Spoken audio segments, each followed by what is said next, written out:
Yo, yo, yo, welcome back to another session of Snacks and Raps.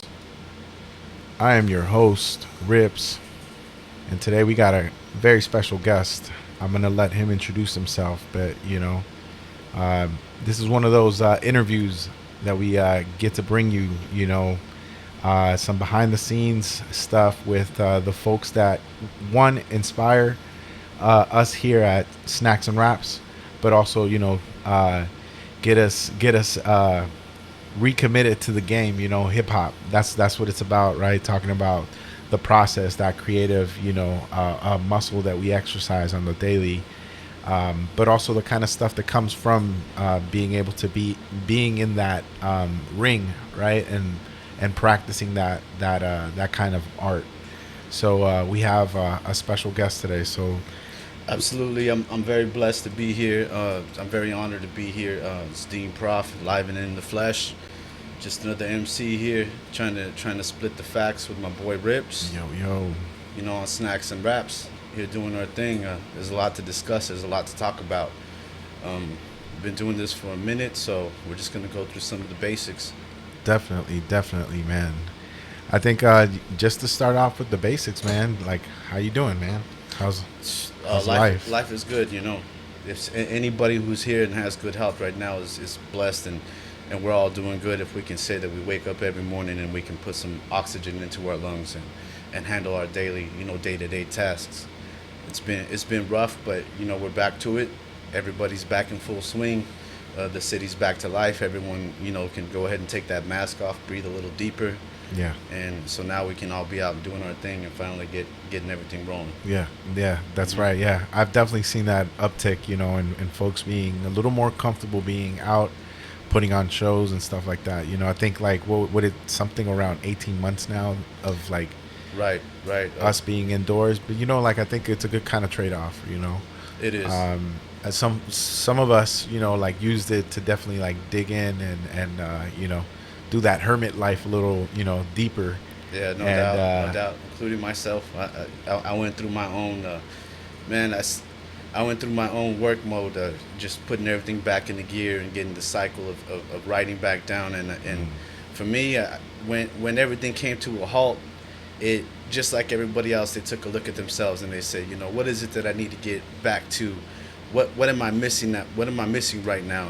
And the art form was definitely something that, for me, the fire got lit back up again at that point in time, and I was back in full swing of working, and I ran into other artists that were doing the same thing. Like the pandemic didn't slow them down; they were just working that much harder. Yeah. And one of the people that I did meet was Disease 84. And we just lit this whole working atmosphere where we chopped together. He would be chopping something in one day and sending it to me fresh, and that night I'd be putting the paint on the wall and just fucking working as hard as I could, and that evening I'd have something for him to look at. Hell And we yeah. stayed motivating each other, so it was almost like the pandemic happened, but when it happened, I had a lot to work on, and I had that energy flying back and forth from where I was and where Disease was at that point in time. Dope, So dope. it was some dope shit. But I mean, that was one of the bigger things that I did, was get back into the swing of music and start trying to branch back out and network. Yeah, But exactly. I know it worked that way for a lot of artists, though. I know Yeah. that you stayed busy too Oh, yeah. during that point in time. Learning a whole different craft, man. I mean, this is Yep. part of it right here. Snacks and Raps. We definitely took some time to learn the game of podcasting, right, and then get the equipment right, and here we are. Right. Um, but let's take it back to the basics, like you were mentioning earlier, right? Like for folks who don't know, maybe you might be like a fresh face, but I want to do a nice introduction, right? So maybe let's talk about like how did you arrive here, right? Like, you know what I mean? Like Sure. what you mentioned a little bit of that project that you and Disease have been, like cooked up, right? Right. Right. But let's give folks a little sense of who you are, what kind of craft are you into, like what's Dean Proff's steez, you know what I mean? No Like doubt. Yeah. let's let the folks know, a little bit of that. Yes, no doubt. Well, I mean, to start off with, I'm primarily an MC who's working on his craft. I have been from the beginning, and back to the roots of learning about where I stood in hip hop. I would say that I was highly motivated by things early in life, mixtapes that I'd come across early in my youth. I'm talking fourth and sixth grade, What kind and of mixtape was you talking about, man, at that age? um, yeah, like one of my best friends, his older brother had hooked me up with a Nice. recorded tape, because back in the day, most of the stuff that I had was on tape. It was something that was dubbed and passed to me. Like my brother's older homie would actually hook me up with something that he got a hold of, because back in the day I couldn't really be picking out all the shit that I wanted. I didn't have money like that. It was on that tip. So everything was pre-recorded on tape or dubbed off of the fucking radio, just like everybody else did, back in the day. Had to. Yeah, that's how you got your playlist together back in the day. Exactly. It was an automatic free single. Every like 5 6 minutes you'd have a couple of tracks recorded. But to get back to what I was saying, I got a hold of a mixtape that had something I'd never heard of, because Okay. I'm from the West Coast. I'm from here. I'm from Cali, a place called the Imperial Valley, and just like anyone else from the West Coast, what was bumping on the radio, what was fresh, it was Dr. Dre's joints, it was Snoop Dogg's joints. You'd have some Looney's cuts, and you'd have some Dog Pound joints. Ice Cube was even bumping pretty fresh when I was in high school, and but prior to that, everything was West Coast, because you Yeah. just hear it on the radio. And this mixtape that I got actually had a Southern playalistic Cadillac funky music with Outkast on there, and that was the first time I ever heard them spitting the bars the way that they spit it. Yeah. It had Wu Tang on there. It had a couple of Wu Tang joints, including Triumph. It also had some Master Ace joints, and had some Biggie joints. And at point in time, that exposure just, it kind of tilted my brain a little bit about the techniques in spitting, and so at an early age I got some influence, but everything was just based off of what I could get my hands on, because I couldn't be out buying what I wanted. It was I Right. didn't have that life, I didn't have that luxury, Right. which is no big deal, because it's what it is. Absolutely. Everything could always be worse, so I was still blessed. uh, Nonetheless, I only had so much access to so much music as a kid, and that's the stuff that I heard Master Ace primarily, and Busta Rhymes primarily, that just had me chasing that more complex flow. That had me wondering, like, where's the rest of these guys that spit that way? Like, they exist out there. I haven't heard them, but Yeah. eventually I'd like to get to the point to where I could, and every time I'd find another one, I'd be amazed, and I'd be like, damn, he's just that much more complex than the last one. Yes. And so it was fun to discover music, even though I couldn't afford all the exposure at once. But through time, I still had multiple MCs that I come across that would just rearrange my thought process and say, damn, that's a possibility now. And I'm feeling the way that he was expressing himself, and the way that he arranged that shit makes me want to recalculate some of my shit, and challenge myself that much more. So Yeah. so it's just, throughout time, different MCs like a Pharoah Monch, and MF Doom, and R.I.P. MF Doom, and Sean Price, R.I.P. People like that, and Percy P. Different MCs that I would just run into a track and to be like, fuck, man. Now I gotta elevate that much more, because I know it's possible. I gotta keep working on the craft, and it was a challenge that I take with honor. It would never be envious. It's just that he showed me the next level. Yeah. And I'm like, oh, that's achievable. So I gotta keep fucking with my shit until I feel like I could be on a track with him. Yeah. Yeah, pretty much. Yeah, yeah. That's what's up, man. Definitely, I get that sense of, uh, putting wrinkles on the brain, like Yeah, every right. new experience, every new MC that like breaks that threshold of like uh, being able to harness words, and like say them in such a way that like creates that new meaning or new perspective, that I think that's the joy of discovering hip hop and what MCs bring to the table.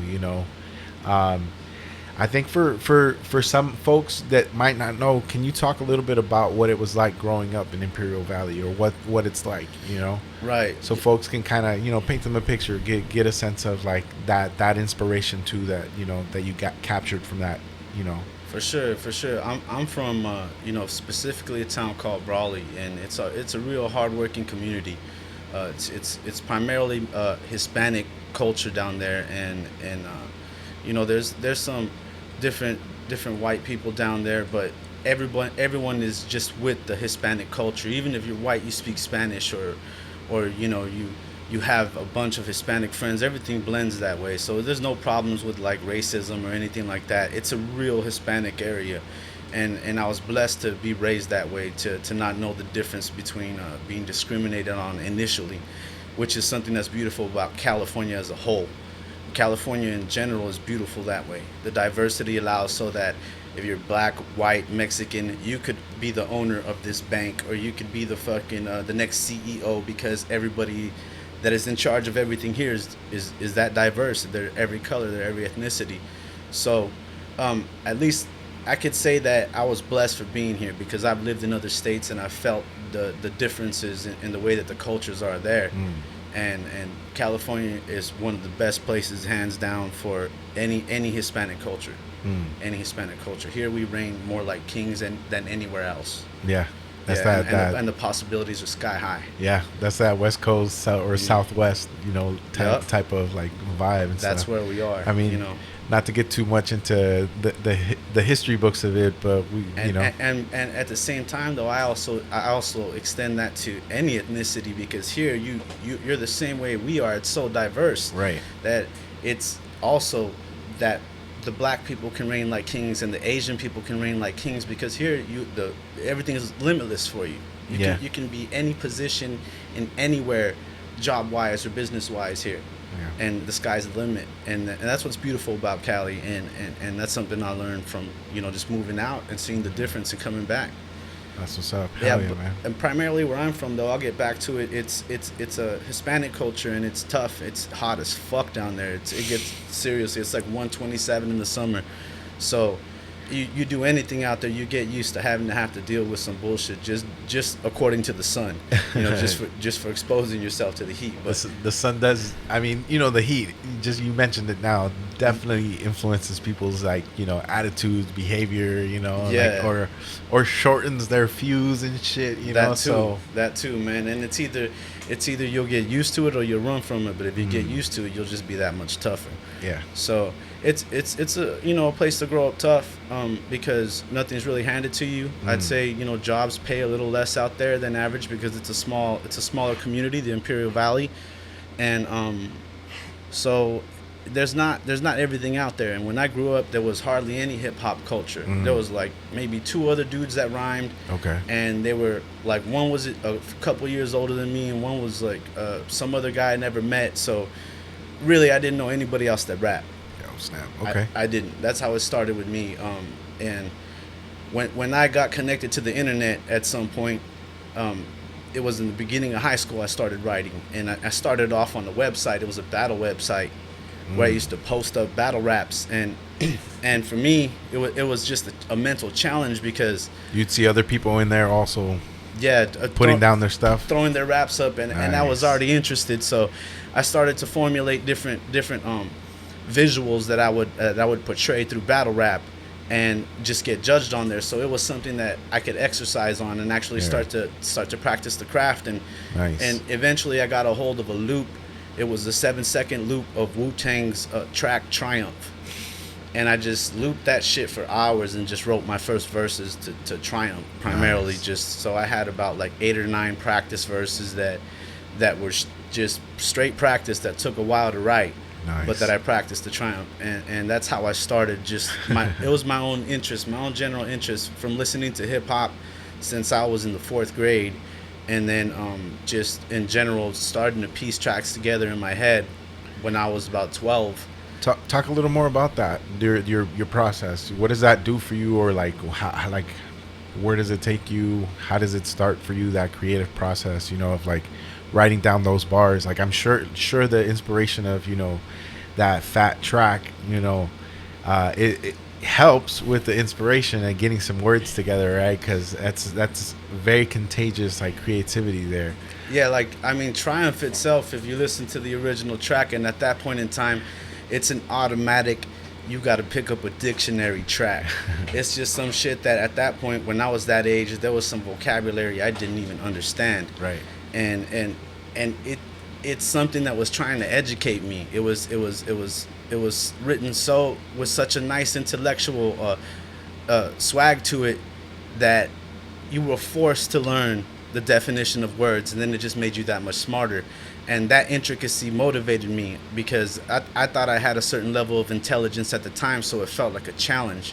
Right. And I mean, for me, it was natural because I've always had a certain base of rhythm when it comes to sound, and just penning that out and getting some words out, and then finding myself on the paper, and actually seeing that this was more of a journal entry, where I was actually seeing myself through the words and the lines on the paper. And it didn't matter that I wasn't going to keep those practice verses, but I still found pieces of myself in there.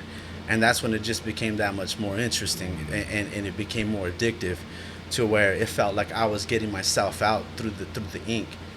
And that in general just kept me going for years. It just for years. And all I did was write in general for about, I'd say about 12 years before I recorded anything.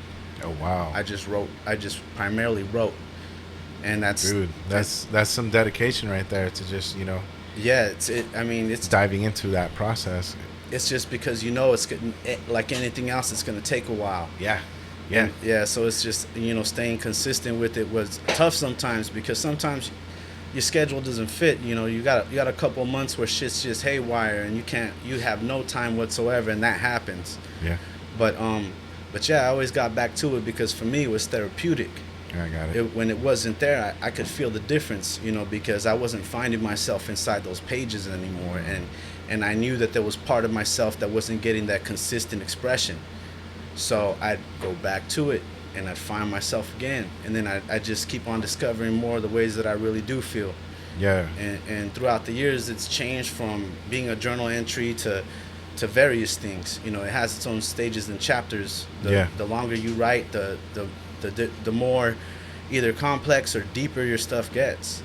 Yeah, or the more dedicated, exactly. The outcome is that, complex, more deeper, right? Yeah, but the dedication to that craft, or regardless of whatever obstacles you might have on the road, you still go back to it. It's kind of like that thing that calls you, back to you. Right. Yeah. It's because I'll say straight up, you become accustomed to the fact that you receive endorphins from something that makes you happy, and you are always satisfied with the fact that you express yourself properly. And it could be through many things. This is just the rhyme form, of you finding yourself. Other people do it through painting. Yeah. And other people do it through bass poetry. Yeah. Which they all have their own levels of beauty, but they're all still an art form. And that's why for me, they're just exactly the same in so many ways. Yeah. I myself have been motivated by people that have nothing to do with rap. I've had epiphanies by looking at people's paintings, and by listening to classical music. Different aspects of art and other people's poetry have also motivated me to express myself in a different way. Right. And so I think it's just because art forms are all so tied together in the way that, in one way or the other, the human being is expressing themselves. That they have a lot of the rules that fit, and they have so many similarities that just as much as I was motivated by One Below from Binary Star, I've been motivated by Van Gogh. Yeah. And just as much as I've been motivated by some of the dopest Busta Rhymes lyrics I've ever heard, I've also been motivated by Edgar Allan Poe. And it's just anything that pulls on your heartstrings, anything that actually activates your emotion is what motivates you to also want to express. You want to replicate expression. It's like an infectious laugh. When somebody laughs the right way, it makes you laugh too. When you see that expression, it makes you want to fire off expression as well.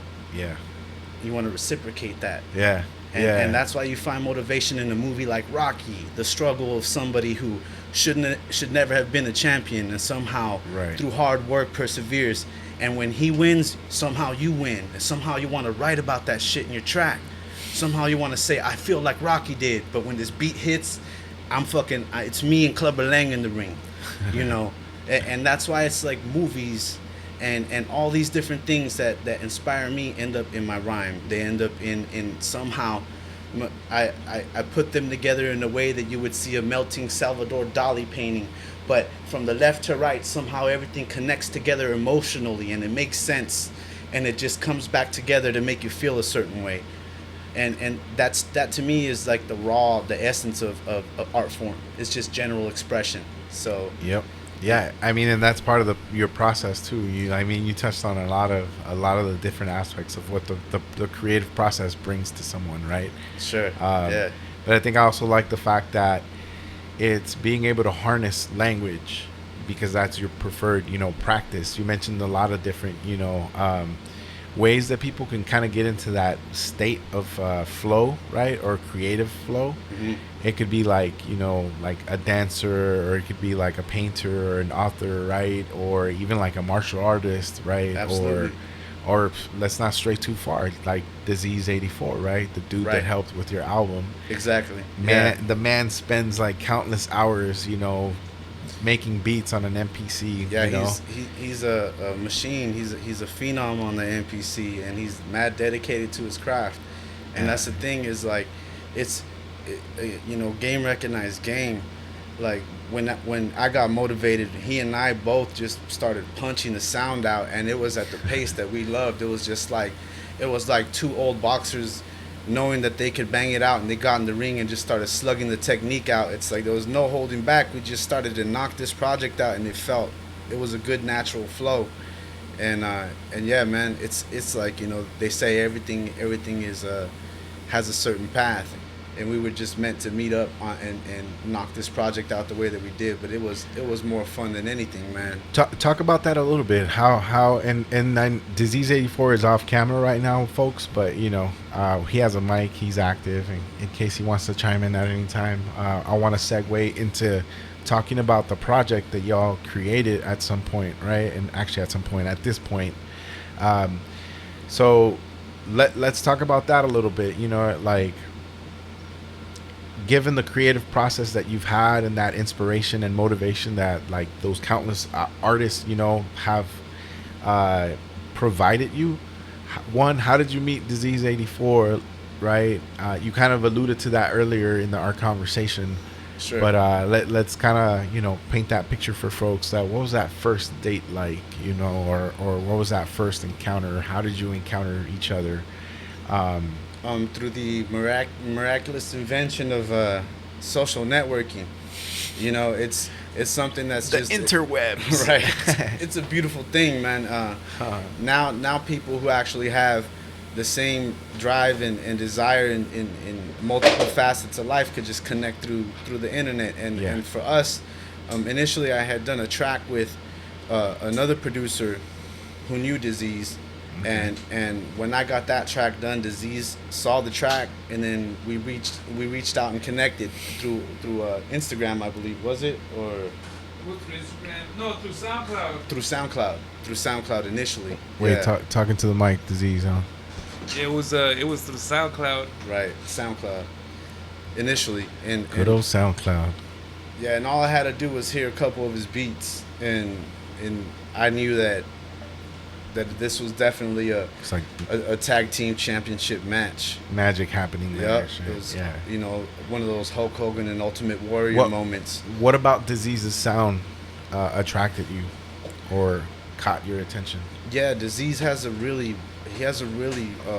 raw, gritty sound, and something I would call dungeon, and it's definitely my mood. It's okay. definitely the way that I approach creating tracks, and it naturally inspires me to lay the bars on heavy, and for me it's just it's like I said, it's just he's throwing me up in the perfect gym to be tossing bars like jabs and crosses and hooks, so it inspires me to get some of my doper bars out, and vice versa. I know the whole process is just back and forth with the energy whenever we start to create. Disease. How'd you connect with Dean Proff here? The homie from Mexico. Talking to the mic. The homie from Mexico. Chilan Balam. Chilan Balam. I had connected with him a long time ago, and we had built a track called Líderes Locales Crew, and they killed it. So when he used to send me music, and I would be like, "Yo, that's dope. That's a dope ass track," you know. And then we would share each other's music. And says so one day he sent me the music that he had done with Dean, and I was like, "Yo, damn, that's dope." And then I was like, "Damn, whoever that was, that shit was sounding dope." And then so I was just like, "Damn, that'd be dope to get him on a track." And I think I reached out to Dean first, and I was like, "Yo, like that's a dope ass track." The homie fucking like produced the beat. Shit, fucking let's link up soon or whatever, And then from there we just started sharing information on SoundCloud, and Yeah, I think he started showing me some of the tracks he already did with some of the local MCs here, and all I had to hear was the beats on those tracks, man. Like, all respect to the MCs that are on them, but when I heard the beat, I knew. I was like, oh, this beat is so. Like they just had me wanting to freestyle already, and that's when I was like, yeah, man, let me know what you got. And pretty much like I want to say like 95% of the time he sent me a beat and I could write to it. And so it was just like he was hitting the bullseye with the tracks that he thought I could write to, and so it was a pretty smooth process. Yeah, Man, okay. yeah, so that was pretty good, man. And then the concept behind the Faceless Bandits title. At that point, I didn't know Dean as a person. right. I just knew Dean through Instagram and through the music, and so I told Dean, it was like, what about if we call it Faceless Bandits?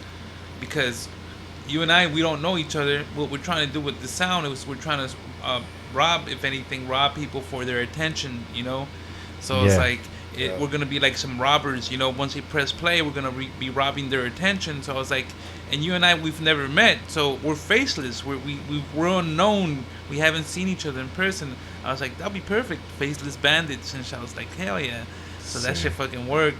And then the homie, big shout outs to the homie Bruno Divino. He came up with the artwork, and then it's Dean with the mic and myself with the MPC. Yeah, I dug the concept Nice, because hell yeah. really it was ultimately about the sound. It was just all about the sound. So I was like, yeah, I dig that. Let's do that. Faceless Bandits. Let's go. Heck yeah. Let's go up there with the microphone and the MPC and rob the crowd of that attention span. See what's up, yeah. See if we can get those heads knocking. Hell yeah. Okay.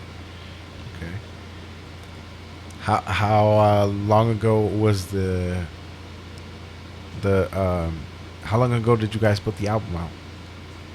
Now I'd say it's definitely over a year. It's been Okay. probably a year and a half. pretty fresh. At least Yeah. maybe at the oldest a year and a half. Yeah, hella fresh. Yeah. Mhm. Yeah. Okay. So it's still Okay. out there. It's Nice. it's doing this thing. People are getting to it, checking it out. Where can folks pick up a sample of it? Yeah.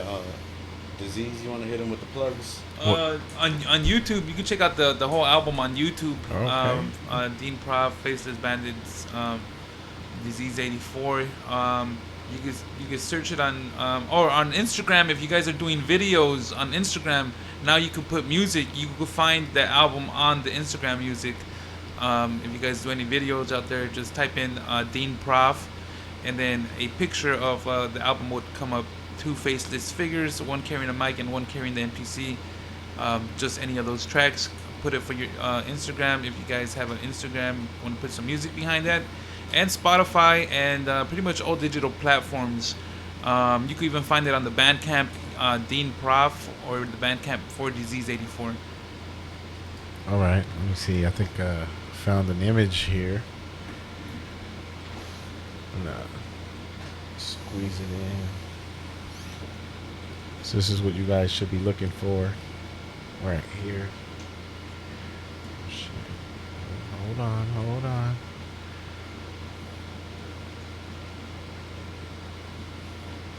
I'm gonna play a little some of this, all right, y'all, so we can, get a sample.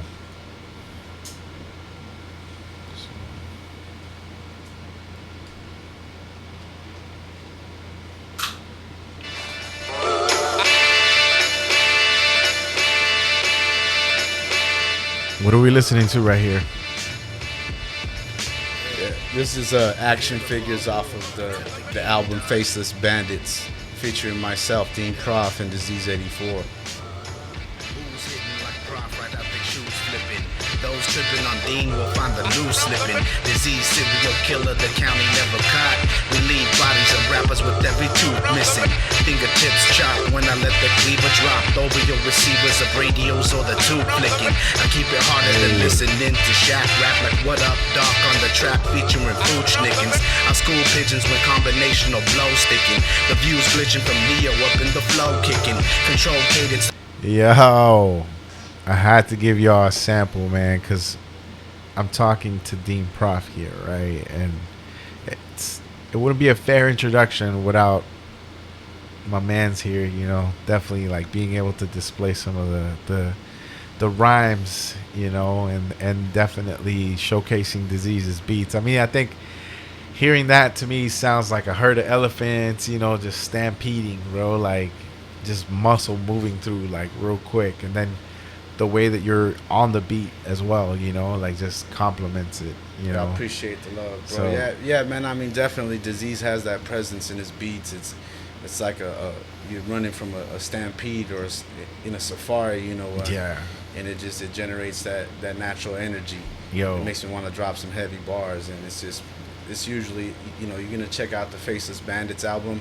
Just get ready for a bunch of high level punchline beats and a bunch of bars coming straight at you, you know, like some spears through the jungle. agreed. Pretty much. Agreed, man. I've you know, secretly, well, not so secretly, right? But like, I get to hear a lot of the stuff when it's cooking, and even when it's like first done. When I heard this album, I was like, damn, yo, who is this? You know what I mean? Like, I was also kind of like, it just, you know, made me lean forward on my chair and listen a little deeper and stuff. Yeah, you know, I'm glad to hear that, So- man. I mean, it's dope that you dug it, man. And it was a really I'm grateful for the whole process. It was something that just it came to be through two guys that were in the middle of quarantine, trying to better themselves with their craft, that just connected up and just really vibed damn on this thing. through this whole album. You can just, if you check it out, you can see we're on the same vibe. Yeah. And yeah, man, I'm glad that you dug it, and it's Definitely, been man. a blessing to come down and actually now live in the area and meet up with you, good people like you who are also working on the same things and trying to elevate themselves. Yeah. So it's a good thing that's coming to the full circle of meeting up and getting this album done, and now meeting other people I'm getting work done with that I know are moving up the same way and trying to get the same things done, you know. Heck yeah, man. Yeah. Appreciate man. Just, you know, appreciate the vibes, you know, that you bring. So it was No only doubt. right, you know, to get you on and share a little bit of that, you know, with folks, because I feel that's a good way to connect with more people, but also like folks need to know, man. Motherfucker over here cooking up some good stuff. It's much appreciated, you know? man. You know, it's much appreciated, and like I said, it's an honor to be a guest on here, on Snacks and Rhymes, and we got a lot of stuff cooking in the background. You know, we both do, and we're staying busy. So Yeah. this is just episode 1, and This is, you know, just Yep. a little taste. This is a little taste, you know. Next up is gonna be, you know, just more and more, you know, folks. We got obviously got to do the homies in house first, course, you know, of course, and do yeah. that. You know, you being among the many, but we got Disease in the background No right there. doubt, You know, no we're doubt. actually shout out to Disease 84 in the background, you know, Yep. because he's letting us crash through and come set up at his space, you know, in his studio. And so we've been at it early morning Yup. and getting things together so we can do this experiment that's not so much an experiment anymore, because I think we got it, you know. Yup. It's looking like it's polished up. So Yeah, you know, and definitely, you know, the whole purpose of this is really, you know, exposure, right? Get folks to listen to different, you know, projects that are coming through the pipeline, you know. absolutely. Not just through our network, but the different circles, right, that we you know, are privileged to kind of like move through, and also like get in touch with, you know, those different creators and those spaces. Absolutely. But anything else you want to say, man? Anything else? No, just thanks again for the privilege, you know, and I know everybody has their projects they're working on right now, and everybody just stay motivated, you know, and all love to all the art forms out there. All love to all the real artists out there that are just trying to express themselves in general. And there's no wrong way to do it. It just the same way it is with rhyming. There's no wrong way to do it. It's just about trying to express yourself and elevate yourself. And if that's what you got going on, then you're doing it right. But thanks again for the love and Big facts right there. yeah, straight up. And we'll see how it goes. We'll keep you tuned in to the next projects that are rolling through. Yeah. And also big ups to Rips for having us here again. Yeah, definitely, today. man. Definitely. It's my pleasure, man. You know, again, this is why we're setting all of this up right here.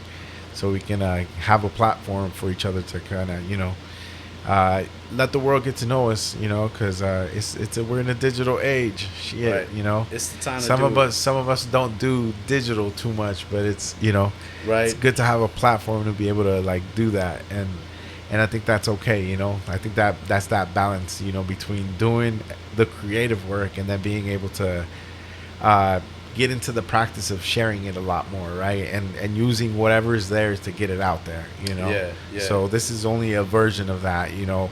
But let folks know before we, you know, actually like dip on them. Where can they connect? I'm definitely gonna add all the links, you know, to your social. If you're on social, I'm sure you are. No doubt. To the project, you know, so that folks can get, you know, listening. Run up them numbers, folks. Much appreciated. You know what I mean? Yeah. You know, we'll try and plug it in back and forth.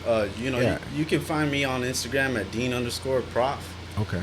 And SoundCloud, I have an account there, and also the tracks are on Spotify and iTunes, you know, all the general formats. You could just search for Dean Proff or Faceless Bandits, and either or will pop up. Boom. There you go. Yeah. There you go. Y'all heard it, man. Faceless Bandits, Dean Proff, Disease 84. Disease. What's up, man? Where can they find you?